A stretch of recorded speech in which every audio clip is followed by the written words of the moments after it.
오늘 내드린 문제 보도록 하겠습니다. 1번 전속중개계약 시 정보 공개해야 될 내용 7가지 암기해야 됩니다. 특상태, 조건, 공금 해가지고 암기 프린트 5번에 있었죠? 이건 암기하시고요. 맞는 내용이고요. 2번도 기권, 가공, 상태, 환지세 해서 6번 암기 프린트 6번 이것도 시험에 아주 잘 나오는 내용입니다. 그 다음 3번은 암기 프린트 9번 인물계약금, 인권조교. 오늘 이거 지금 2번, 3번 다 했죠? 확인 설명해야 되는 거 했잖아요. 실무에서. 그 다음에 계약서, 필요직계사항도 한 번 더 봤었고요. 다 암기해야 됩니다. 1번부터 3번까지 다 맞는 내용입니다. 그 다음에 4번 보겠습니다. 4번. 4번을 보니까 자격취소, 자격정지는 사무소 관할이 아니라 교부한 시도지사잖아요. 암기 프린트 54번 맨 밑에 동그라미 2번에 있습니다. 다만 청문과 의견 진술기에는 사무소 관할 시도지사라고 우리 암기 프린트 54번 맨 밑에 있습니다. 이건 전부 기출문제 지문입니다. 지금 있는 것들 다. 그 다음에 5번입니다. 5번. 보고는 자격취소만 5일 이내 보고입니다. 자격취소 5일 이내 보고고 또 우리 토지거래 허가구역 지정 공고하면 5일 후에 효력이 발생했죠.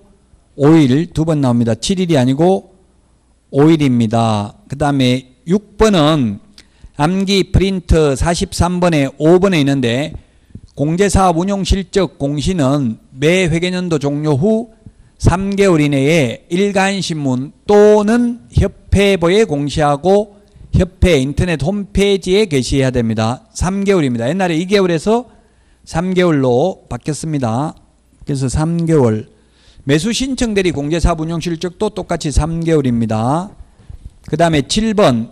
그래서 6번 X고 7번은 이 85제곱미터 이하 주거용 오피스텔은 매매는 0.5, 임대차는 0.4 범위 내에서 받을 수 있고요.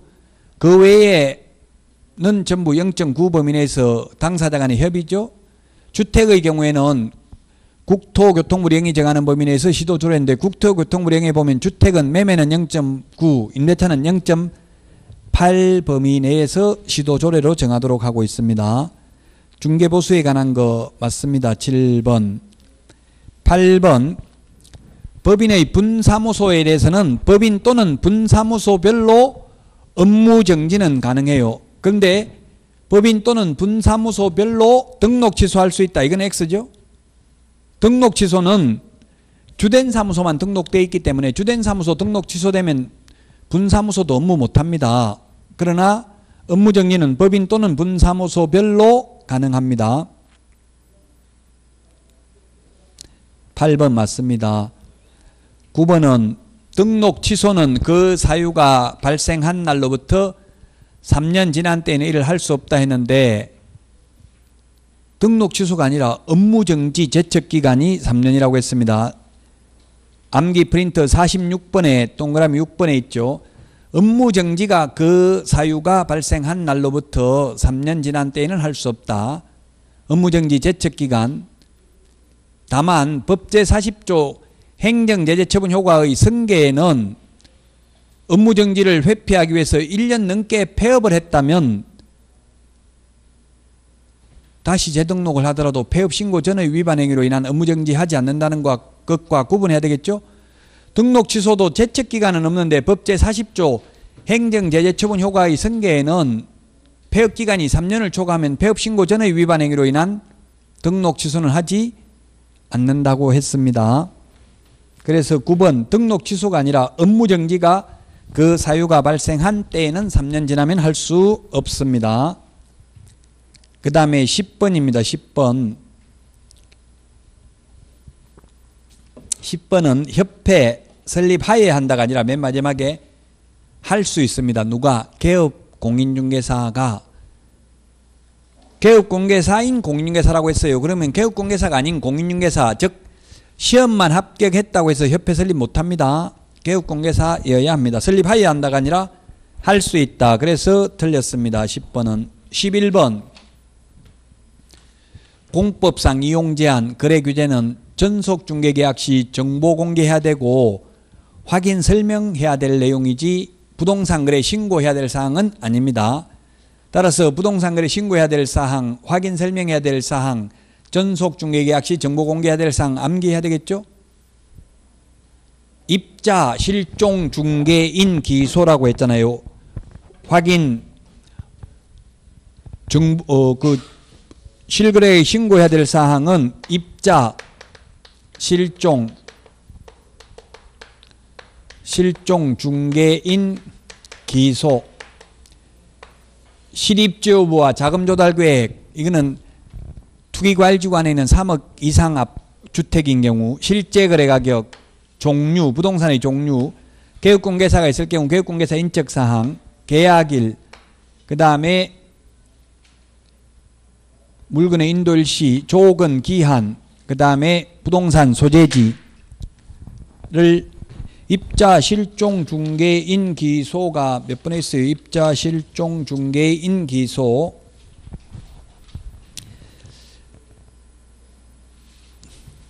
암기해야 되는 프린터.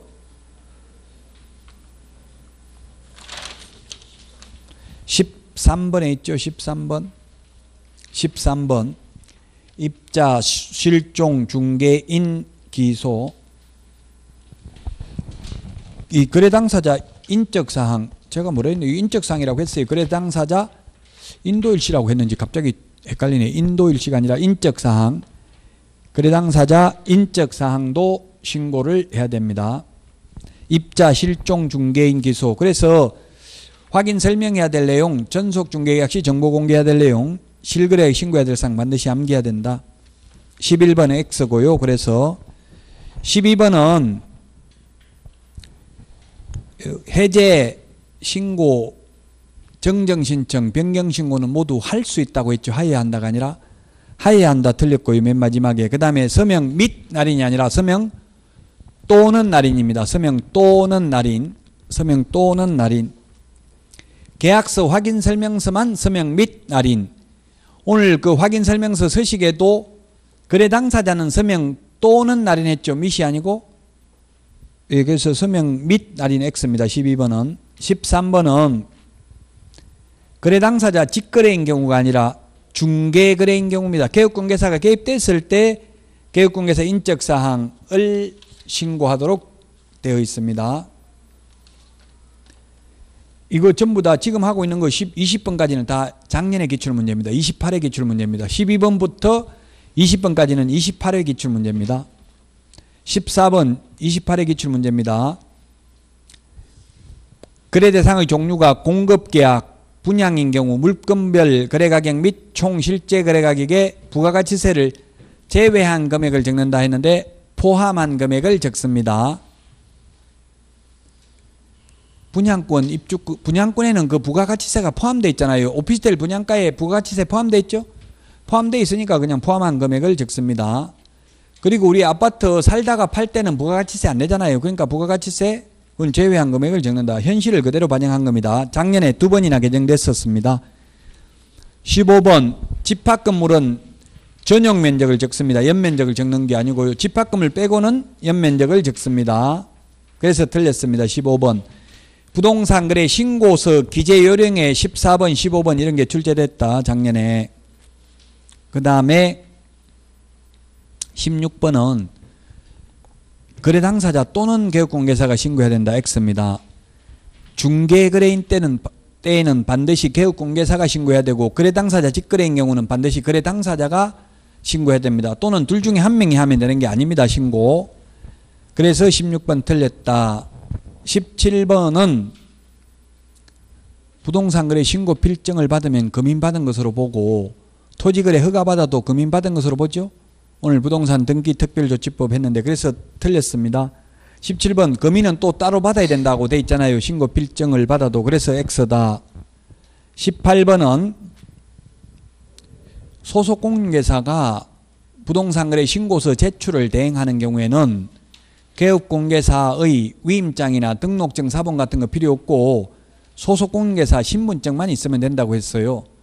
왜냐하면 소속공인중개사 주민등록번호를 입력해보면 고용신고돼 있으면 다 나오잖아요. 그 고용돼 있다는 게. 그래서 위임장하고 신분증 필요 없다고요. 개업공개 사건은 신고하러 가는 사람 신분증만 있으면 된다. 거래 당사자를 대행해서 신고하려면은 신고하는 대리인 신분증이 있어야 되고 본인 자필 서명 있는 위임장과 그 다음에 본인 신분증 사본도 있어야 되죠. 개업공개사가 대행할 때는 개업공개사 신분증만 있으면 된다. 작년 기출문제다. 20번도 작년 기출문제입니다. 우리 암기 프린트 47번에 보면 자진신고 하더라도 감경해주지 않는 것, 면제 또는 감경해주지 않는 것 세 가지 사유를 기재해 놓았습니다. 세 가지가 뭐냐면 60일 이내 미신고, 거래대금 지급증명자료 제출하지 않는 경우, 그 외의 자료 제출하지 않는 경우, 요 세 가지는 자진신고하더라도 면제 감경 안 해준다. 조사가 시작되기 전에 자진신고하면 면제해주죠. 조사 시작되고 나면 50% 감경해줍니다. 리니언시 제도라고 했죠. 리니언시 제도, 고해성사제도. 자진신고하면 면제 또는 감경해주는 제도의 취지는 상호 거래 당사자 상호 간의 불신을 조장해가지고 탈법 행위를 방지하고자 하는 데 취지가 있고, 또 두 사람 중에서 먼저 신고한 사람만, 자진신고한 사람만 면제해 주기 때문에 나머지한테는 받을 수 있기 때문에 국가로서는 오히려 돈도 더 많이 거둘 수 있는 장점이 있기 때문에 이런 리니언시 제도, 자진신고 제도를 도입했다. 그래서 거래대금 20번 거래대금 지급증명자료 제출하지 않는 경우는 과태료 감경 면제할 수 해주지 않는다. 따라서 틀렸습니다. 자, 여기까지 하겠습니다.